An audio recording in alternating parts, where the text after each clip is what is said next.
नमस्कार मंडळी, स्वागत आहे तुमचं आपल्या खमंग मराठी चॅनलमध्ये। आज करूयात आपण शिळ्या भातापासून मस्त असा रिच लुक आणि रिच स्वाद देणारा नाश्ता। हा रात्रीचा भात उरलेला आहे, अगदी 1-1.5 प्लेट असेल, तर आपण त्याला रिच लुक आणि रिच स्वाद देऊया। त्यासाठी मी एक 2 मीडियम आकाराचे कांदे उभे कट करून घेतलेत, नंतर थोडेसे मटार घेतलेत, अगदी 2-3 चमचे असतील, एक 8-10 काजू असतील ते असे तुकडे करून घेतलेत, थोडा कढीपत्ता, नंतर हिरवी मिरची 2-3 आणि थोडीशी कोथिंबीर आणि आपल्याला भाताला टाकण्यासाठी थोडंसं मीठ। आपण भात करताना मीठ टाकलेलं आहे, पण तरी सुद्धा आता भाज्या वगैरे वाढल्यात त्यामुळे थोडंसं मीठ टाकू आपण। चला तर फोडणीची तयारी करू। कढई चढवली, त्यामध्ये एक पळीभर तेल टाकले, मोहरी, नंतर हे जिरे, हिरवी मिरची, त्यातच आपण लगेच हा कांदा टाकून घेऊ।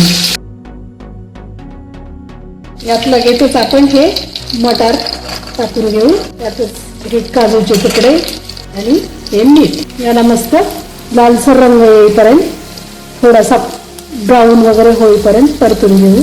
आपले मटार आणि काजू मस्त फ्राय झाले, कांदा पण आपला छान परतला गेलाय। या स्टेजला तुम्हाला जर आवडत असेल तर थोडी हळद तुम्ही टाकू शकता, मी काही टाकलेली नाही।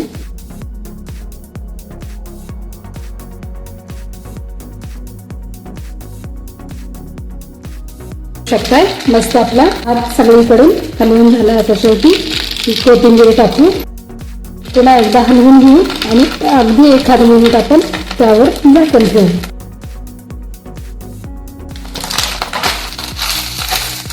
मस्त आपला भात परतून निघाला। आता आपण या स्टेजला गॅस बंद करू।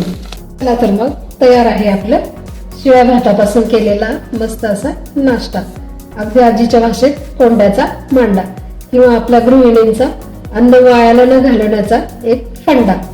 चला मग तुम्ही पण ट्राय करा, कमेंटमध्ये मला नक्की सांगा। भेटूयात पुन्हा अशाच एखाद्या नवीन रेसिपीसह। तोपर्यंत मस्त रहा आणि चवीने खा। Thank you for your love and support.